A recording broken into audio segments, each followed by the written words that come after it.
Hey guys, welcome back to another episode on the What I Love About Sex podcast. So I know there's a lot of you guys that just want to push your sex problem aside. You just keep pushing it aside. And there's part of you that thinks over time this will fix itself. It won't. It will not fix itself. It's going to take something, a specific action, a specific change in behavior for it to be fixed.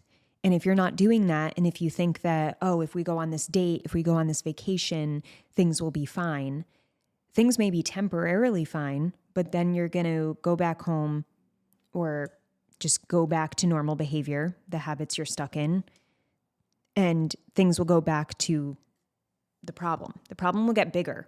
The more you avoid a problem, the more it grows. And the more it eventually bothers you because you start eventually resenting yourself for wasting time and wasting energy focusing on this problem, overthinking about this problem, getting mad at your partner for this problem, holding resentment towards your partner. So you can't ignore your problem because over time, you will become more and more of a victim of your problem if you avoid it. And you'll just start every way that you go about life, you'll be like, oh, well, I can't have that because I have this problem. And then your problem becomes this excuse for why you can't live the life you want. And see what I'm saying? Like it grows, it gets bigger and bigger and it consumes you. And then you're obsessed with it and it's controlling you and you hate it and you're afraid of it and it's ruining your relationships with other people because you're more miserable. Take care of your problems, especially your sex problems. When you have a sex problem, you're missing out on connection. For instance, if you have a fear of premature ejaculation happening with the next woman you're with, or all women, and you stop having sex because you're afraid of that happening, what's actually happening? You're missing out on connecting with women. You're missing out on having sexual experiences. You're missing out on pleasure. You're missing out on fun. You're missing out on confidence and growing your confidence, because you're not putting yourself in this uncomfortable situation where your problem lives. Same thing for when you're with a partner. You know, if you are not addressing it and you guys go on living day to day, avoiding each other when it comes to intimacy, and you find yourself making excuses like, oh, but we're still friends, we get along. But is that the type of romantic relationship you want? Because last time I checked, what makes a romantic relationship different is the fact that there is intimacy. That's why you don't treat your romantic partner like you do your friend. There's a difference, and that difference is intimacy. So if the intimacy is not happening, you are missing out on intimate connection with a partner. You are missing out on feeling loved and desired. Every day that goes on, you are missing those things that make life so amazing. And look, if this is something where you're like, I'm kind of asexual and my partner's asexual, we don't need that, and we're best friends, we can get along, then great. Why are you on this podcast? Stop listening to this. No, that's not the case for those of you listening. Those of you listening here, you give a shit about this. And you're really upset and frustrated that you're not getting what you want in your romantic relationship, or you are getting what you want and you want to make sure you keep it or you want to improve it. All those things are great. I mean, the first one means you're open to learning and open to heightening your awareness, where it's like, yeah, I have a problem. What the fuck do I do about this? And what I'm telling you, the main message here is do not avoid it. Do not act like it's not a big deal. Don't make excuses for why you shouldn't have what you want. And when you're with a partner, it takes working as a team, right? You can't just fight and say, I want this and I'm going to get it and you're going to listen to me. No, that's not going to work. Right? You have to gain communication skills so that you're able to get your partner on the same page as you. That doesn't mean you agree. It doesn't mean you always agree to be on the same page. It means, hey, okay, we're both aware that you feel this way and I feel this way, and these feelings are colliding. So how can we work together to find a mutual ground? How can we work together to feel fulfilled in our romantic relationship, both of us? Because I want that. Do you want that? And that's how you talk to each other. You take it seriously, but you also come from the place of, I want a strong relationship with you. I love you. I want this to work. But if it's going to work, we have to get on the same page and we have to respect each other's perspectives and find a way where we both can feel fulfilled.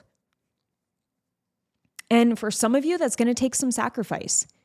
You know, if she's telling you there's no way that I'm going to be the type of woman that has sex every single day, that's not of interest to me. My body does not want that.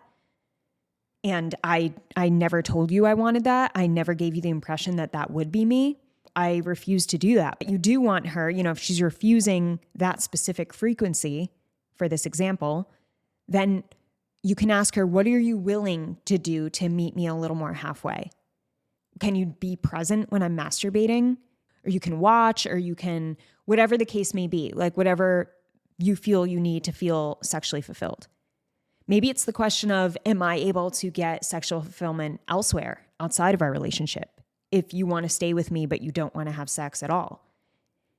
That's another form of finding a mutual ground.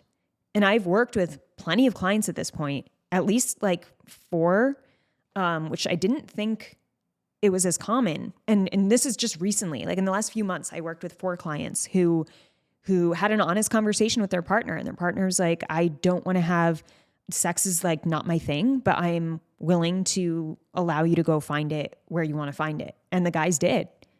And that they had to learn how to communicate around that, but they found a way to meet halfway so that they can stay in the relationship and they could also be sexually fulfilled. So there's so many different angles. I'm not saying this is one option, right? Like there's so many different options, but it takes you standing up for yourself, realizing you have a problem, standing up for yourself, doing something about it with your partner, or doing something about it solo if you're not with a partner. And that means if you do have premature ejaculation or erection trouble, don't tell yourself, oh, well, this sucks for me. I guess I'll never get laid again. I guess I'll never have great sex. Or I'm not going to go on dates because what if my ED happens again? Don't allow yourself to get to that point.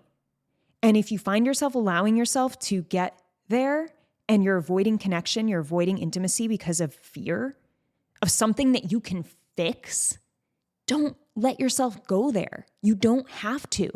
And you guys, like by the time guys come to me, sometimes it's just so late.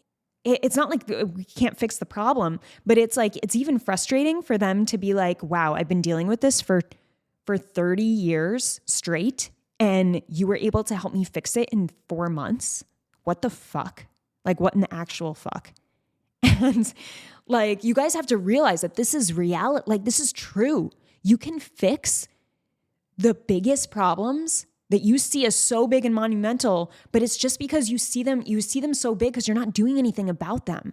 But if you actually had a strategy and you had someone helping you and you had an action plan in place where you were taking consistent actions that helped you get out of this problem, you could get there so fucking fast. It's unbelievable. Like, it blows my mind how sometimes I give guys like one exercise and then they're like, Steph, like I had a guy with DE, still a client of mine, awesome client, delayed ejaculation. And he told me, Steph, for years and years, I forget how many years to be honest, but it was probably around like 15 to 20 years. He's been having trouble with delayed ejaculation and not able to come from penetration. He has to add all this other stimuli to be able to come. And after one session, he emails me and he's like, this is crazy. I was able to come from just penetration after what you told me, our conversation and what you told me to do. Because something clicked.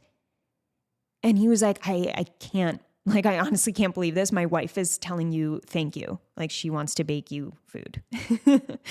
And like, that's how it is for so many of my clients. So I don't want you to feel like you are a slave to your problem, because you're not.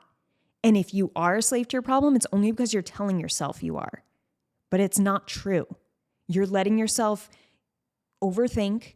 You're allowing yourself to make excuses. You're allowing yourself to blame your partner and taking the ownership away from yourself. Whenever you blame her, whenever you blame your partner, blame women as a whole, you are losing power. You're losing power because you're looking at what you can't control. So why do that? Don't do that. It makes the problem bigger because you're like, oh, nothing can change unless this person does this exact thing. And that is so powerless. You can't control if that person does that thing. So why are you focusing there? And there's a few of you who consume my content. You know who you are. But every time you leave a comment or every time you have something to say, it's, okay, what about her though? Her. Yeah, she has to do this. Okay, but what are you going to do? Forget about her. What are you going to do? Because you can control you. You can't control her. And that's why in these podcasts, I speak directly to you guys and I have you focus on what you can control. I'm not going to be the person that's like, oh, well, yes, she has to do this. Otherwise, your life is fucked. No, because you have choice. You can decide to leave her if she does not talk with you. That is a choice. And a lot of you don't want to see that as a choice because you're like, oh, I couldn't do that. Yeah, you fucking could. You fucking could. You just see that as a very hard, challenging option. So you don't want to look at it as an option, but it is an option. And I'm not saying that's the only option if things aren't working. You can go see a therapist together. You can do a program together. You can read a book together and have discussions. You can talk. And if you're with a partner who's not talking to you and refuses to talk to you about something that's meaningful to you, and you've done everything you can to regulate your emotions and calm your tone and respectfully introduce this topic to your partner, showing that it means a lot to you and your relationship together means a lot to you, and she's still like, shut the fuck up, then I would ask you, why are you lowering your standards so much to remain partners with someone like that? That's on you. At that point, that's on you. So I want you to see, like, this is tough love. This is coming from a place where it's like you have choice and you have so many things you can control. So don't let your life go by and just tell yourself, oh, I'm fucked because I have this problem. And it sucks for me because I have this problem. And yeah, it's easy for him. He could get girls, but I can't because I have this. Did you do something about it? Did you not give up until you found a solution? Did you learn how to handle yourself emotionally when you get really frustrated about it or really embarrassed about it? Did you work through all those things? If not, then you can't say shit. Okay? Life isn't fair. There are certain things that happen to us. And yeah, for some guys, some situations are more difficult to overcome than others. Like even from a physiological standpoint, like there are some guys where they ejaculate within seconds. And yeah, it's definitely harder to get them as a coach to work them through lasting 5 minutes because they're lasting about 2 to 5 seconds. So that can take a little bit more time. And you can look at that as like, wow, I'm below average in terms of lasting with my PE. Like this sucks. Or you can say, all right, I heard there's options out there. I heard there's techniques and ways to work around this. I'm going to do my best to put as much into this as I can to fix this problem and feel good about myself and my sex life and my body. I'm going to do whatever it takes. And I'm not going to give up on myself. You need conviction. That's my word for the year. Conviction. When you talk to yourself, have conviction. When you talk to your partner, have conviction. Be sure of what you want. Don't go up to her and be like, yeah, well, maybe if you didn't reject me all the time. Come on. You're not a teenage boy. You're a grown-ass man. And if you're still pouting when you get rejected, that's on you. You have to understand why you're reacting that way. And you have to stop blaming and you have to take ownership over your own emotions, what you want, getting that message across to her clearly, and then deciding what you can do from there. Do you have a partner who's willing to work with you? If so, amazing. And most of your partners will be willing to work with you when you come from a place of respect and conviction. And you have a partner who's like, shut up. I don't want to talk about this. It's off the table. Never. I'm never talking about our sex life. Then you have another decision to make. But that doesn't mean you just give up on yourself and you say, okay, well, she said we'll never talk about it, so I guess I'm never going to have sex again in my life. Decide what's more important to you, staying in that relationship with that person or giving up sex and pleasure for life. It's choice. Like I said, life isn't fair and there are hardships, but these hardships are great because they They make us form resilience. They help us become stronger. They suck, but they make us stronger. They suck, but they make us proud of ourselves when we overcome them. They suck, but the next time you have a situation where you need resilience, you got it because you worked on it, you grew it, you built that muscle. And too many of you are choosing not to build that muscle because you're feeling weak and making excuses around your problem, and you're avoiding your problem instead of looking at it and being like, I'm going to do something about you. Now, I'm not going to waste any more of my life feeling insecure, feeling judged, feeling rejected, feeling like shit. I'm done wasting energy and life on those feelings and on the scenarios that bring those feelings. I'm going to do my best. And honestly, ask yourself that. Like, are you doing your best right now to overcome the problem you're dealing with? Are you doing your absolute best? Most of you, the answer will be no. I think our standards have become so low because we're so used to hearing people make excuses. We're so used to people lowering their standards. We're so used to people being like, oh, I got out of bed today. If you got out of bed today, you're doing great. Like, really? Like, for some people, yeah, that is great, depending on what they're challenged with. But for most of us, come on. We got to heighten our standards. And that means speaking up for ourselves when we're dealing with a problem. That means standing for ourselves and being bold to ask for help when we need help. And that means looking at our problem in the face and being like, I'm going to fucking do something about you. I'm not going to avoid you anymore. And there's a lot of you where your female partners are feeling avoided because you're not stepping into facing your problem. And then you're covering up her feeling of avoidance with lavish gifts to cover up the avoidance of intimacy because you don't want to talk about it or you're uncomfortable. Feel the fear and do it anyway. Walk towards discomfort because that's what builds resilience. And if you had a daily form of getting uncomfortable, that would help you in these tough moments. It would help you with conflict. It would help you stay emotionally regulated when you feel like your partner's judging you. You would be able to stay calm because you're used to putting yourself in uncomfortable situations. You're used to solving your problems. So therefore, you are a strong man. You've formed strong habits. That makes you more able to tackle these things. So where in your life are you actively working on resilience and discipline, getting uncomfortable purposely? Where are you doing that? For some people, it's a cold shower in the morning. For others, it's the gym, right? Putting yourself through pain, knowing you're going to get a great outcome.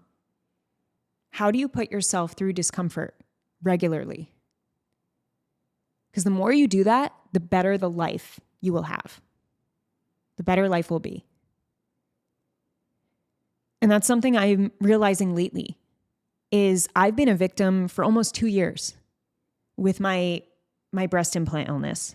I got sick. I had huge boobs. I had to have them taken out. Now I have really tiny boobs.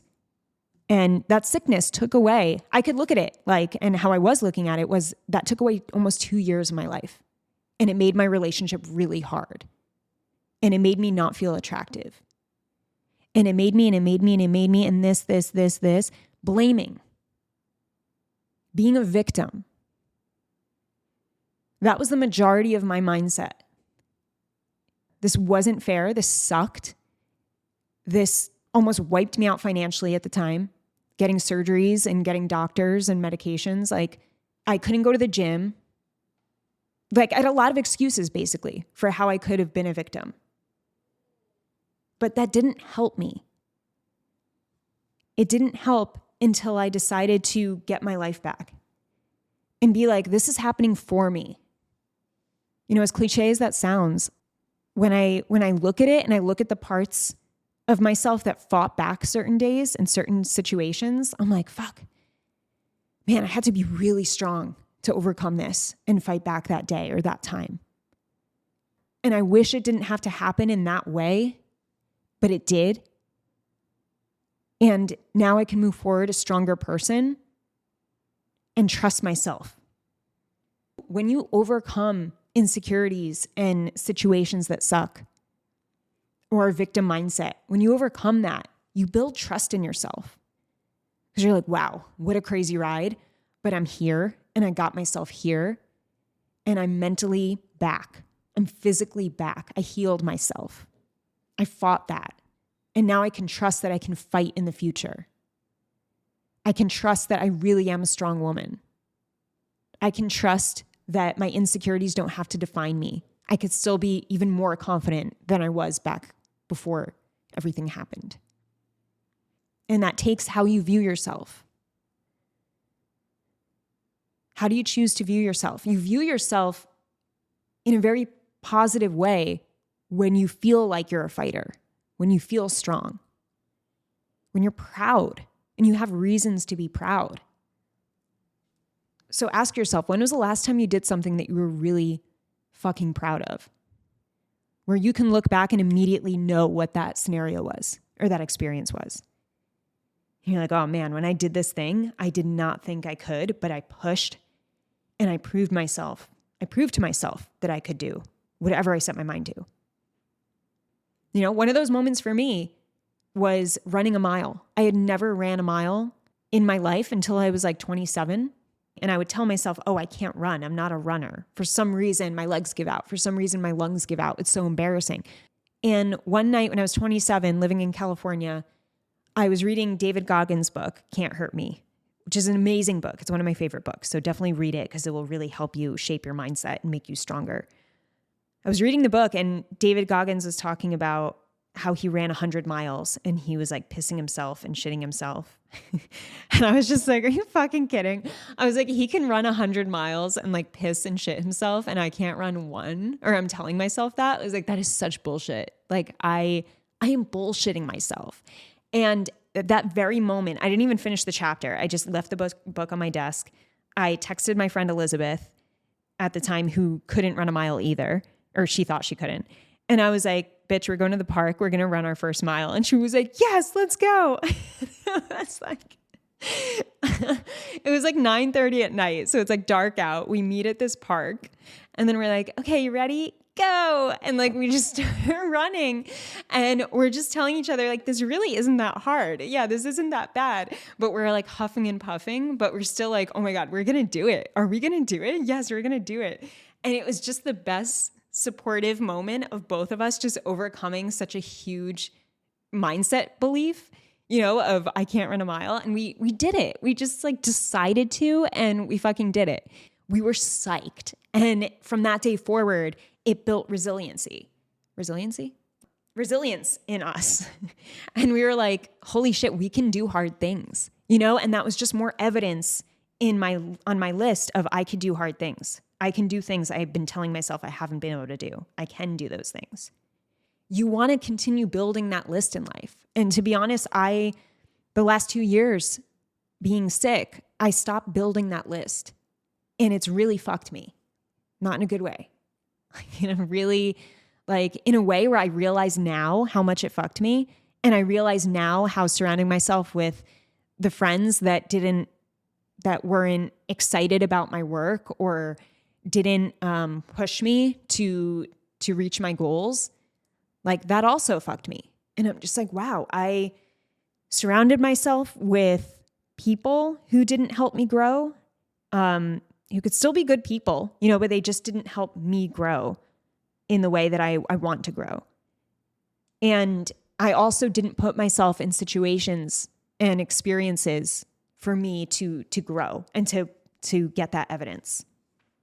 So if you're not getting that evidence in your life, if you're not making that list of reasons why you can trust yourself or reasons why you're strong, reasons why you can face fears or sit in discomfort and face discomfort and overcome situations that you've been putting off, like you have to build that list.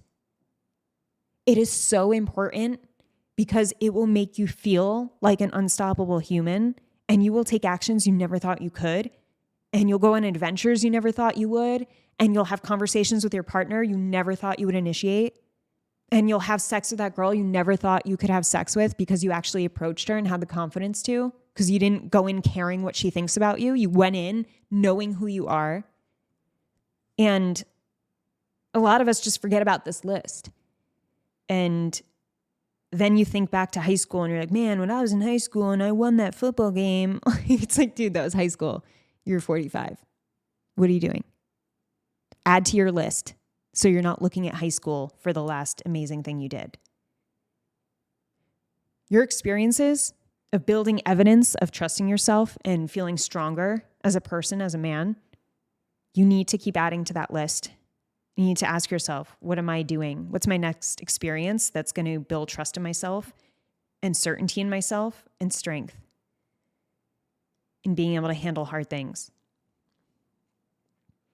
And some of you are really good, are really successful in business, in your work life, but that's not the hard thing for you. You're good at that. So even if it's hard, that's not your hard thing that's going to impress you and make you build resilience. That hard thing is you avoiding the conversation you have to have with your wife. Or maybe that hard thing is getting into the gym so you can take care of yourself and your body and have the energy you need. And that alone could dramatically help your sex life. So I'm going on a rant. I had notes, but I didn't look at any of them because I just started going on a rant. But I believe in this so much, especially having personally, gone through it and being able to see both sides of when I feel very fucking resilient and strong and brave, and when I feel weak and limited and anxious. And knowing that experiences and relationships, the right ones, will put you on one path and the wrong ones will put you on the other. So it's important that you take this really seriously and you understand that if you want to overcome these obstacles you're facing in your sex life, you have to get the right help, the right support, and you have to start having experiences that put you closer towards that goal. If you're not having those things, you are not going to come out because the problem will not fix itself. It won't just go away. So what I'm doing now is a VIP coaching list. If you want to sign up for my VIP coaching list, it's in the link. It's the link in the description of this episode. And that way you could get more details on my one-on-one coaching. You can understand what it would look like to work with me, if I can help you. And from there, you can get my current coaching rate before it goes up almost $2,000 in February. So if you're at all interested in one-on-one coaching and you've been debating working with me, now's the time in January so that you get the current rate and so that you don't avoid your problem any longer.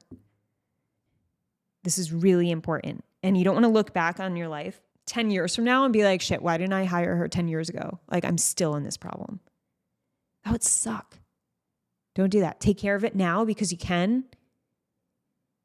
And when you take action with the right support, you can create space in your life because you have this new energy. You have more time. You have more energy and time because you're not allowing your energy and time to go towards stressing about this problem. Even when you avoid it, you stress over it. You're still like avoidance, knowing you need to do something, but holding back from it. That hurts you. It hurts you more and more every single day. It's not helping to avoid. It's hurting your relationship. It's with your partner. It's hurting your relationship with yourself. It's making the problem worse. It's not doing anything good. Please get the help you need, whether that's me or someone else. I don't even care who you go to. Find the person who is best for you. If that's me, awesome. Join my VIP coaching list. If it's not me and you feel like you vibe better with someone else, then go work with them. Go take care of yourself. Go fix this shit. Take the action you've been avoiding. Hope this is helpful. This is tough love. I say this because I love you guys. And I get so psyched when my clients hit their goals and they're like, shit, why didn't I call you like 20 years ago? I'm like, I mean, I wasn't in business, but But yeah, I always do wish he did get help sooner. But I'm really proud of him for stepping up and getting the help he needed at the time he did, because that meant he was no longer a victim of his circumstance, and he decided that he's in control of what happens next. I'm proud of you guys. I love you guys. Pico's proud of you too, if you heard him bark. And that is it. See you in the next episode. Have an amazing morning, evening, or night, wherever you are in the world. I'll talk to you soon.